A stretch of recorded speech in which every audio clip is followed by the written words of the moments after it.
오늘도 예배에 참여하신 모든 분들을 위해 하나님의 큰 은혜와 평강이 가득하기를 진심으로 축복합니다. 우리가 예배를 드립니다마는 우리의 삶은 예배가 아니라 삶에 초점이 맞춰져 있어야 됩니다. 예배를 위한 삶이 아니라 삶을 위한 예배, 거룩한 삶, 하나님의 말씀을 주야로 묵상하고 그 말씀을 따라 살아가는 거룩한 삶을 위한 그런 예배.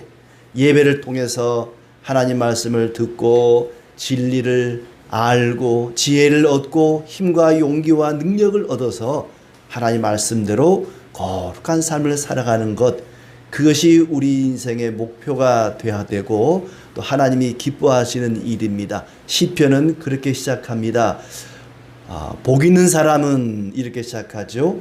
행복하여라 복된 사람이여, 복 있는 사람은 이런 사람이다 하면서 시편 150편까지 쭉 이어집니다. 그렇게 시편은 복 있는 사람은 이렇게 시작을 해서 할렐루야로 하나님을 찬양하는 것으로 마칩니다. 하나님을 향하여 감사 찬송하는 사람이 진정 행복한 사람이라 하는 것이죠. 1편은 악인의 꾀를 따르지 않고 자기 생각대로 살지 않고 하나님 말씀을 따라 살아가는 사람, 그 사람이 행복한 사람이라 이렇게 이야기합니다. 이스라엘의 성군이라고 말하는 다윗 왕이 그런 사람이었습니다. 자기 고집대로 자기 생각대로 살지 않고 하나님 말씀을 따라 살았던 사람입니다. 우리는 복 있는 사람 그러면은 건강하게 오래 사는 사람, 재물이 많은 사람, 지식이 많은 사람, 자식이 잘 되는 사람, 뭐 그런 사람을 복 받았다고 이야기를 합니다. 그러나 성경은, 하나님은 그렇게 말씀하지 않습니다. 어떤 사람이 복 있는 사람인가?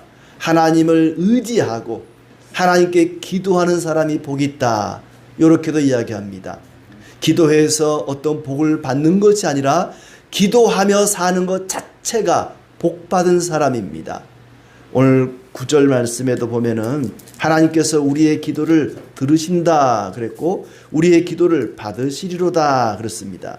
여호와께서 내 간구를 들으셨으며 여호와께서 내 기도를 받으시리로다. 하나님은 우리의 기도를 들으시기도 하고 우리의 기도를 받으시기도 합니다. 우리가 드리는 기도가 마치 재물처럼 하나님이 받으십니다. 시편 5편에 보면은 5편 3절에 주께 기도한다는 표현이 나오는 이 기도한다는 표현은 희생 제물을 진열해 놓는다, 이런 뜻이 있습니다. 마치 제사상에다가 여러 가지 뭐 고기며 과일이며 생선이며 이렇게 진열해 놓듯이 우리의 기도가 마치 희생 제물처럼 하나님께 드려지는 것이라는 얘기죠. 그렇게 드려지는 것을 하나님이 받아주신다. 기도를 들어주시기도 하지만 기도가 제물처럼 하나님께 기뻐 받으시는 것도 된다는 얘기입니다. 요한계시록 8장에 보면은 성전에서 하나님께 드리는 그 향을 가리켜 성도의 기도라 그랬거든요. 하나님께서 향을 올려드리는데 그 향이 바로 성도들의 기도다. 우리의 기도는 하나님께서 기뻐 받으시는 그런 향기로운 제물과도 같습니다. 기도가 얼마나 중요한가. 그래서 기도하며 사는 사람이 행복한 사람이다. 이렇게 다윗은 하나님을 의지하고 신뢰하고 하나님 말씀 따라 살아가는 그런 신실한 또 행복한 삶을 살았는데 늘 행복한 것은 아니었습니다. 다윗이 굉장히 큰 병에 걸린 것 같아요. 오늘 말씀 보니까 다윗은 심각한 질병에 걸렸습니다. 뼈가 부서지는 것 같은, 눈이 흐려서 보이지 않는, 앞을 볼 수 없는. 2절에 보니까 내가 수척하여 싸우니, 이 수척하였다는 말은 기력이 다 쇠했다는 거예요. 기력이 완전히 바닥이 되었습니다. 내게 은혜를 베푸소서. 여호와의 나의 뼈가 떨리오니 나를 고치소서. 뼈가 떨릴 정도로 그의 기력이 완전히 쇠하실 정도로 그는 큰 고통 중에 지금 빠져 있습니다. 그리고 그 원인이 자기의 죄 때문이라고 이야기합니다. 여호와여 주의 분노로 나를 책망하지 마시오며 진노로 나를 징계하지 마옵소서. 하나님이 화가 나서 다윗을 징계한다고 여기고 있습니다. 내가 죄를 지어서 하나님이 나에게 벌을 주시는구나. 그래서 내가 기력이 쇠하여지고 뼈가 떨리고 시력이 흐려져서 앞을 볼 수가 없구나. 이 모든 질병의 원인은 나의 죄 때문이다. 내가 죄를 지어서 하나님이 나를 향해 분노하시고 진노하셔서 내가 지금 징계를 받고 있다. 그러나 거기서 멈추지 않고 내게 병을 주시는 분도 하나님이시지만 이 병을 고치실 분도 하나님이신 줄 믿고 하나님께 고쳐달라고, 은혜를 베풀어 달라고, 긍휼을 베풀어 달라고 간절히 하나님께 기도합니다. 사람이 병이 들면 의사를 찾아가야 됩니다. 또 약을 먹어야 됩니다. 하나님께 기도만 해서 될 것이 아니고 의사도 약사도 하나님이 도구로 쓰시는 사람들이기 때문에 그들을 찾아가야 됩니다. 그러나 모든 병은 하나님이 치료하십니다. 의사나 약사는 하나님이 쓰시는 도구에 불과한 것이죠. 하나님께 기도해야 됩니다. 다윗은 병이 들었을 때 하나님을 찾습니다. 하나님 살려주십시오. 건져주십시오. 그런데 역대하 16장 12절에 보니까 아사 왕이 나와요. 이 사람은 병이 들었습니다.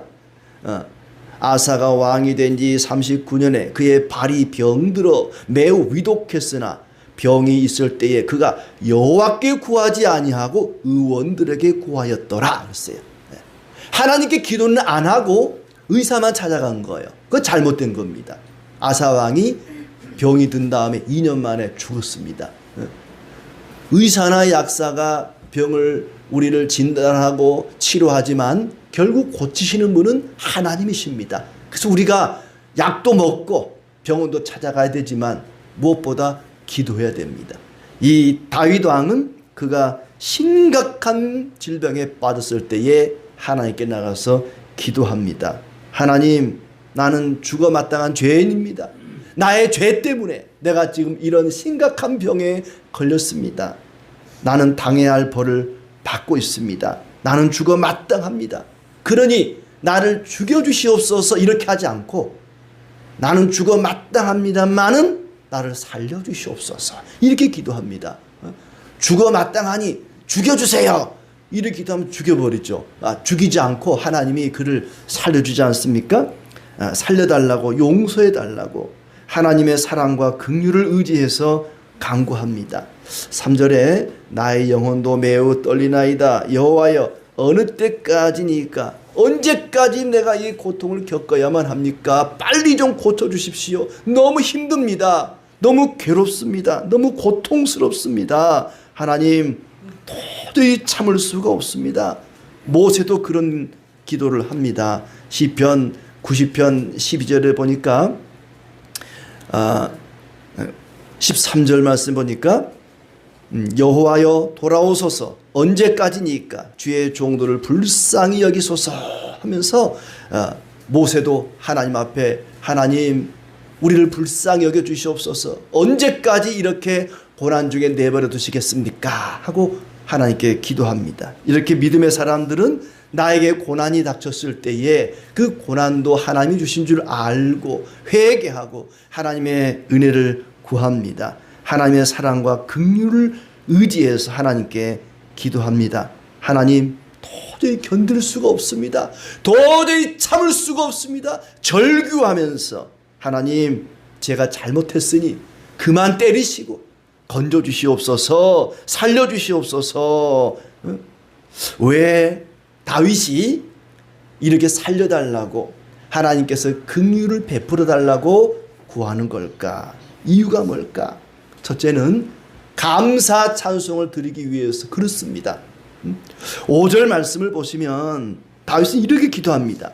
사망 중에서는 주를 기억하는 일이 없사오니 수월에서 주께 감사할 자 누구리까? 하나님, 제가 죽어버리면 하나님의 축복을 기억하지도 못하고 감사 찬송도 할 수가 없습니다. 죽어버리면 할 수가 없잖아요. 이게 이제 고대 사람들의 어떤 생명관입니다. 아마 그때 사람들은 요한계시록에서 말하는 천상에서 죽은 자들이 가서 하나님을 찬양하는 거기까지는 생각이 미치지를 못했던 것 같아요. 죽으면 그냥 모두가 다 저 세상으로 간다, 요 정도만 아마 알고 있었기 때문에 이 스올이라는 곳, 그 죽음의 세계를, 죽음의 강을 건너가면은 어떻게 하나님께 감사하고 은혜를 기억하고 찬양할 수 있겠습니까? 그러니 살려주십시오. 제가 살아서 하나님께 감사 찬송을 드리고 싶습니다. 다윗은 그냥 살려달라는 게 아닙니다. 내가 살아야만 하나님께 감사 찬송할 수 있지 않겠습니까? 죽어버리면 어떻게 하나님께 감사 찬송을 할 수 있겠습니까? 그러니 살려주십시오. 살려주십시오. 구원해달라고. 4절 말씀에 여호와여 돌아와 나의 영혼을 건지시며 주의 사랑으로 나를 구원하소서. 나를 건지시고 나를 살려주시옵소서. 하나님 앞에 구원해달라고 간절히 기도하는 이유는 그래야만, 살아야만 하나님께 감사 찬송을 할 수 있기 때문에 그렇습니다. 내가 살아있는 이유, 내가 살아가는 이유, 하나님이 나를 지금까지 살려주신 이유가 뭐냐? 나를 예수님 믿게 하셔서 새 생명을 주신 이유가 뭡니까? 하나님께 감사 찬송을 드리기 위함입니다. 다윗의 인생의 목표는 하나님께 감사 찬송하는 것이었습니다. 여러분의 인생의 목표가 무엇입니까? 우리는 다윗처럼 하나님께 감사 찬송하는 것이 내 인생의 목표가 되어야 됩니다. 이사야 43장 21절 이 백성은 내가 나를 위해 지었나니 나를 찬송하게 하려 함이니라. 하나님께서 우리를 지으신 목적이 뭐냐? 하나님을 찬송하게 하려는 것이라 그랬습니다. 이 백성은 내가 나를 위해 지었나니, 우리가 지음받은 것은 하나님을 위해서 지음받았습니다. 하나님을 위해서 구원을 받았습니다. 이 백성은 내가 나를 위해 지었나니 나를 찬송하게 하려니라. 제가 제일 좋아하는 성경 구절입니다. 이사야 43장 21절. 우리 교회 1층 이 비밀번호 4321 별. 이사야 43장 21절 별같이 아름다운 말씀입니다. 4321 별. 잊어버리지도 않아요. 하나님께서 나를 지으신 목적이 무엇인가? 나로 하여금 하나님께 감사 찬송 드리게 하려고 그렇게 지었다. 하나님을 찬송한다는 것은 우리가 택함을 받았다는 증거입니다. 자기를 찬송하지 말고, 자기를 높이지 말고 하나님을 찬송하는 것, 그것이 다윗의 목표였습니다. 하나님, 내가 이대로 죽어버리면 하나님께 감사 찬송을 할 수가 없습니다. 그러니 나를 살려주셔서, 고쳐주셔서 하나님께 감사 찬송을 드리게 하옵소서. 예레미야 시대에는 이방의 임금들이 자기를 찬송했어요. 자기를 자랑하고 자기를 드러내고 자기를 높이고 자기를 칭송했습니다. 자기를 찬송하지 말고 하나님을 찬송하는 것, 그것이 우리의 목표가 되어야 될 것입니다. 그래서 맨 마지막 시편 150편 맨 끝절, 호흡이 있는 자마다 여호와를 찬양할지어다 할렐루야, 이렇게 끝이 납니다. 호흡이 있는 자마다, 내가 숨 쉬는 그 순간까지, 내 숨이 끊어지는 그 순간까지 우리가 할 일은 뭐냐? 하나님을 찬양하는 일입니다. 감사의 찬송을 드리는 것입니다. 이 5절 말씀을 세번역은 이렇게 말하고 있습니다. 죽은 뒤에는 아무도 주님을 기억하지 못합니다. 스올에서 누가 주를 찬양하겠습니까? 죽어버리면 하나님의 축복을 기억하지 못합니다. 저 세상에 가서 어떻게 하나님을 찬양할 수 있겠습니까? 하나님, 이대로 죽게 내버려 두지 마십시오. 우리가 병이 들면요, 몸이 조금만 열나고 아파도 그런 생각 들어요. 이대로 죽는 건 아닌가? 내가 이대로 죽으면 어떡하지? 나이 들수록 더 그렇습니다. 내가 이렇게 열나고 병들고 이렇게 아프고 이대로 죽는 건 아닌가? 살아야 되는데. 아마 다윗도 그런 생각한 것 같아요. 하나님, 이대로 죽으면 안 됩니다. 살아야 됩니다. 저를 건져주시고 치료해주시고 구원해주시옵소서. 그래야만 하나님의 축복을 기억하고 하나님을 찬양할 수 있습니다. 감사의 찬송을 드릴 수 있습니다. 그러니 나를 살려주십시오. 건져주십시오. 하나님께서는 우리에게 모든 것을 거저주시고 딱 한 가지만 요구하십니다. 감사하는 마음입니다. 감사하는 마음만 있으면 충분합니다. 하나님, 저를 살려주시면 저의 재산을 다 드리겠습니다. 제가 평생 주님을 위해 헌신하겠습니다. 저를 살려주시기만 하면은요, 물어보지도 않고 우리 자식을 목사시키겠습니다. 선교사시키겠습니다. 물어보지도 않고 자기 마음대로 막 하나님께 다짐을 해요. 하나님은 그런 걸 기뻐하지 않습니다. 감사하는 마음이면 충분합니다. 하나님께 무슨 능력이 부족하겠습니까? 일손이 부족하겠습니까? 재물이 부족하겠습니까? 하나님께는 그런 게 필요한 것이 아니라 감사하는 마음이 필요합니다. 감사 찬송하는 것이 필요합니다. 우리에게 필요한 것도 인생의 목표도 바로 그것입니다. 모든 일에 언제든지 감사하며 찬양하며 사는 것, 그거면 충분하다. 그거면 됐다.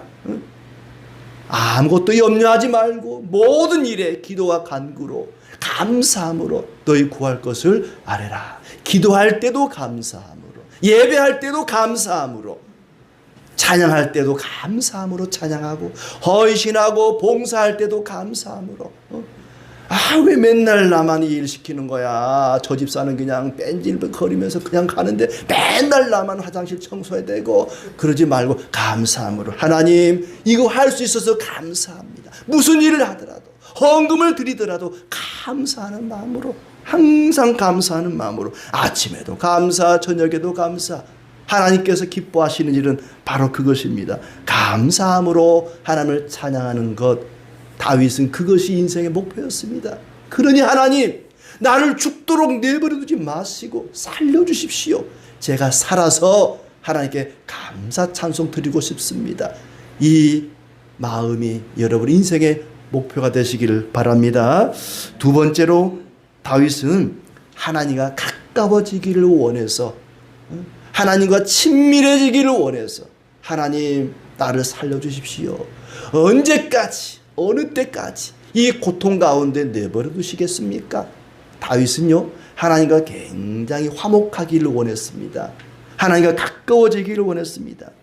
아까 읽었지만 4절에 보니까 여호와여 돌아와 나의 영혼을 건지시며, 그랬어요.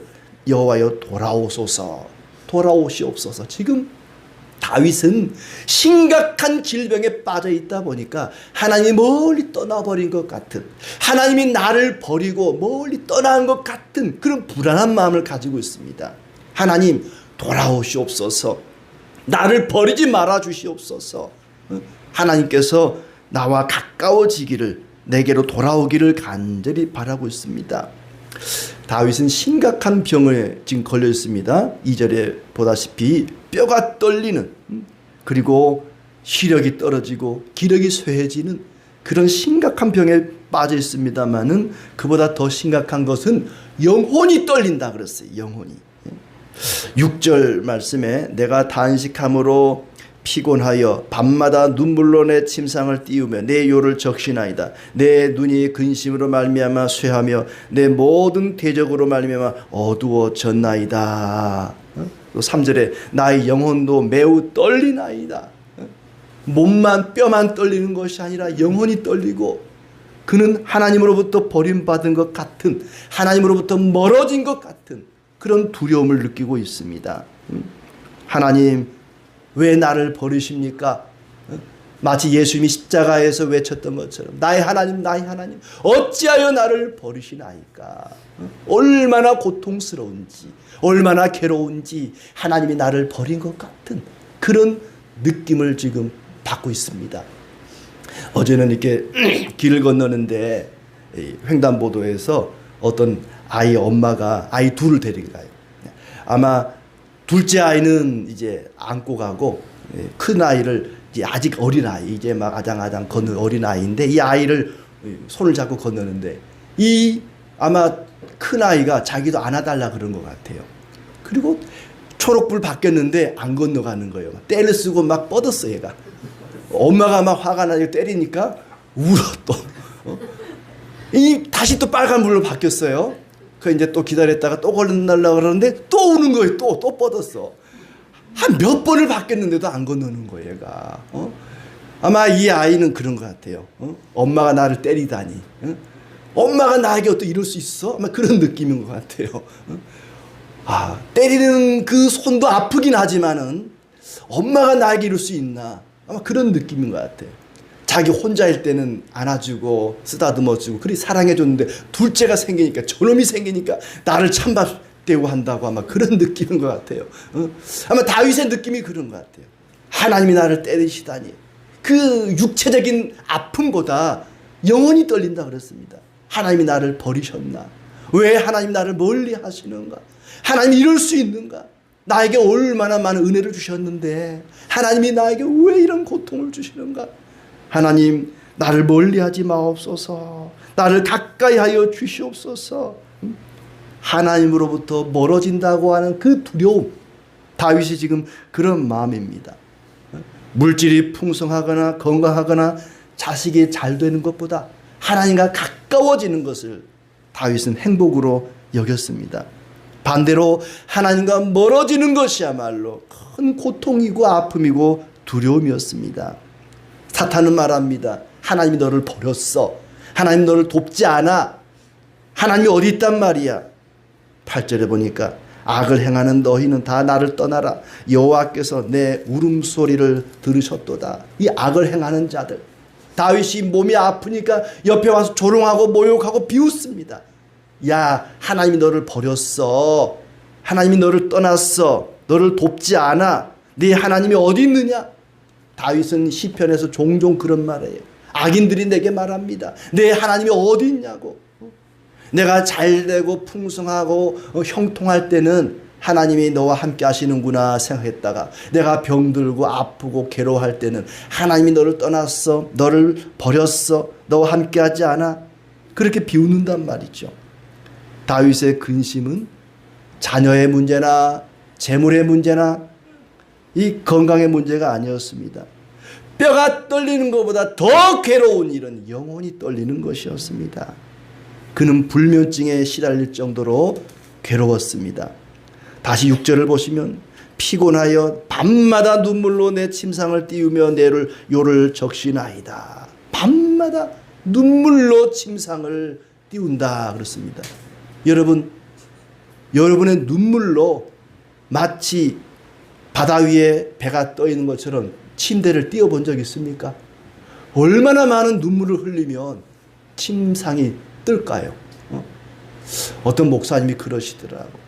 사모님 돌아가셨을 때에 사람 눈에서 눈물이 이렇게 많이 나오는 줄 몰랐다고. 얼마나 많이 울었는지. 얼마나 많이 울면 침대를 띄울 수 있을까요? 과장법이겠죠. 그만큼 밤새 울었다는 겁니다. 밤새 눈물을 흘렸습니다.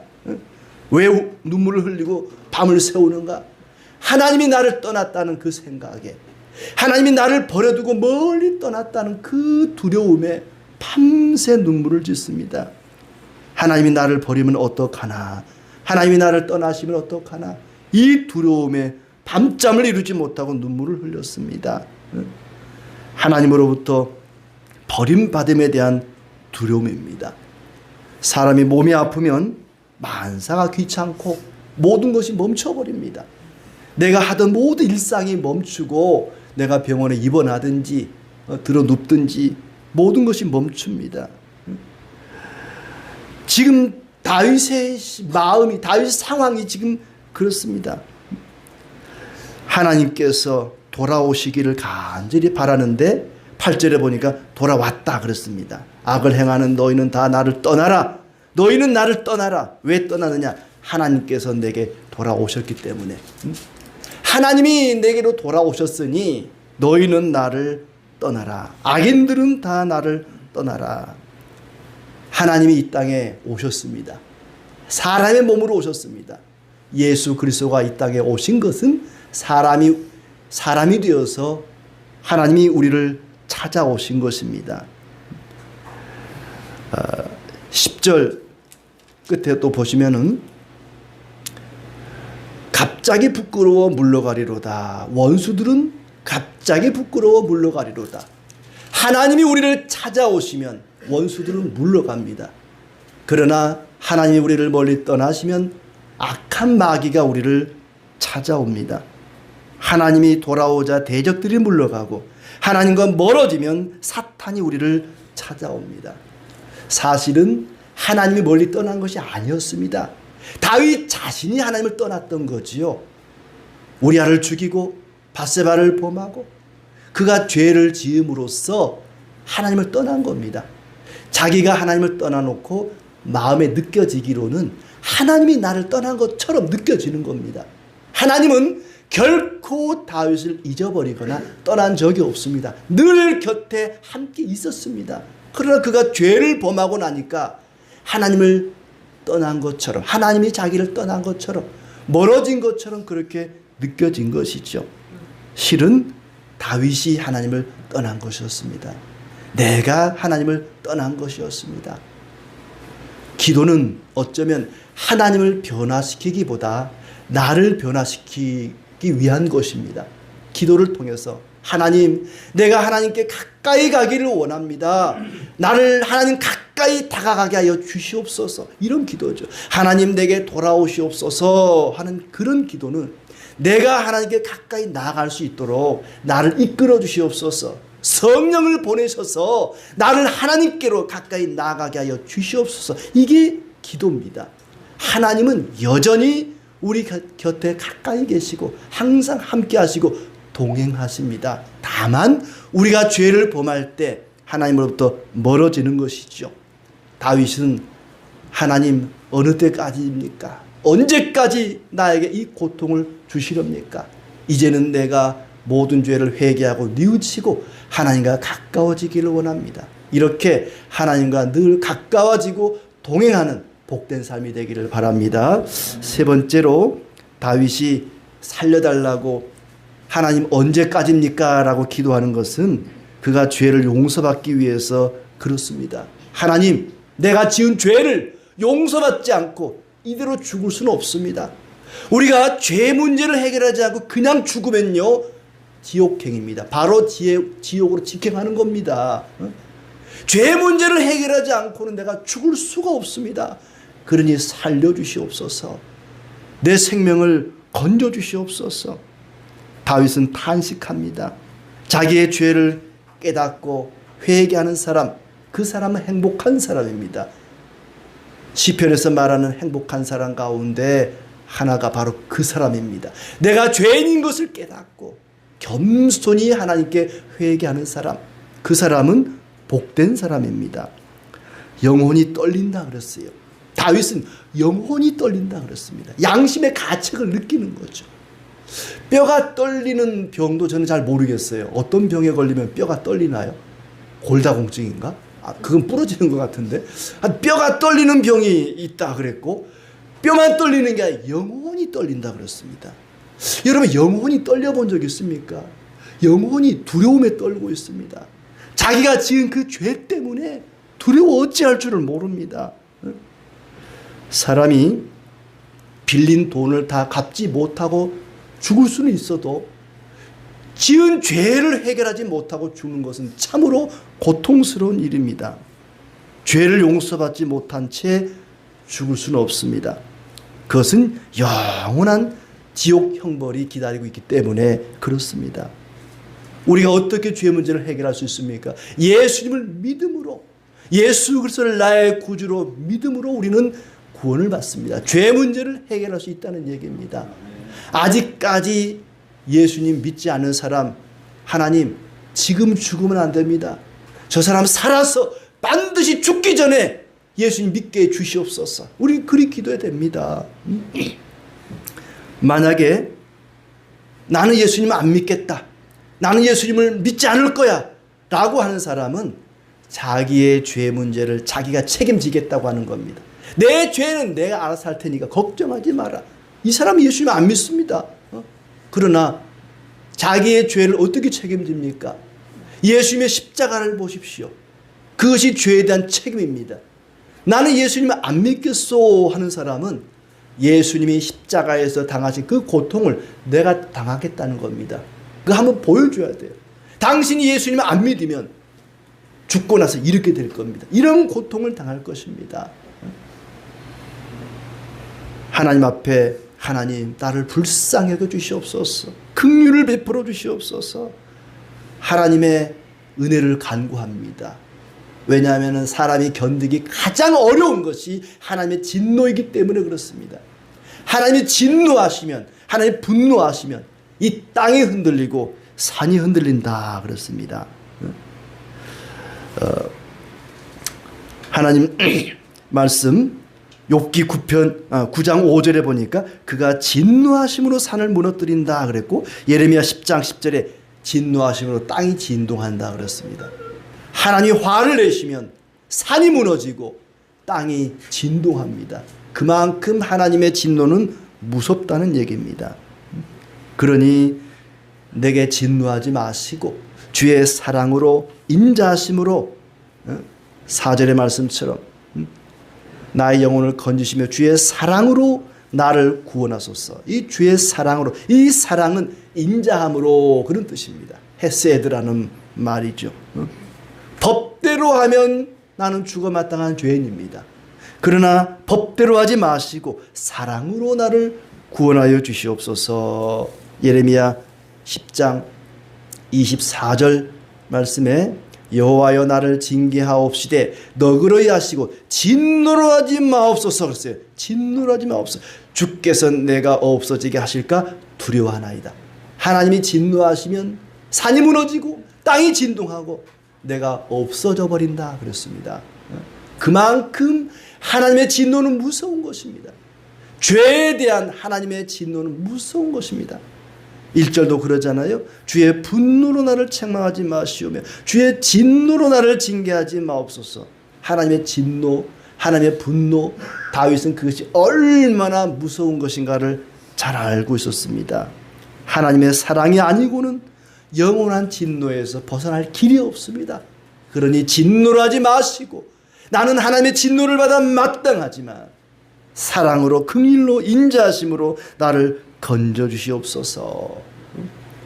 우리는 하나님을 기쁘시게 하며 살아야 되는데 지금 다윗은 자기가 죄를 범함으로 하나님을 진노케 했다는 것입니다. 그러니 얼마나 괴로운가, 얼마나 고통스러운가, 밤새워 탄식하며 눈물을 흘릴 만큼 자기 죄에 대해서 대단히 민감했습니다.